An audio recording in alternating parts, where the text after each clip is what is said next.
Hi everyone! Welcome to my vlog. So as you can see, nagpra-practice po ako sa tubig lang for latte art.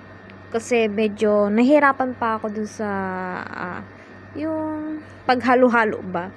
Saka pinapractice din akong latte art dyan.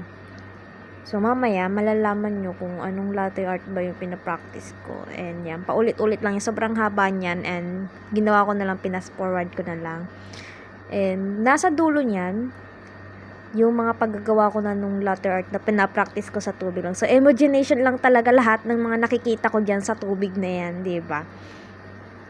Pero, kahit na ganun, at least nag improve pa rin tayo paunti-unti. At least, nagagawa natin kahit konti lang, di ba? Yun naman yung importante, di ba? So, yan. Sobrang tagal nito. Bear with me until in the end. Kasi, hindi naman nakakaano yung pinapractice ko. Hindi ka naman madi-disappointed hanggang sa huli. Still improving at still practicing. So, sabi nga nila, kung gusto natin makuha ang gusto natin, kailangan natin i-practice hanggang mangalay na tayo.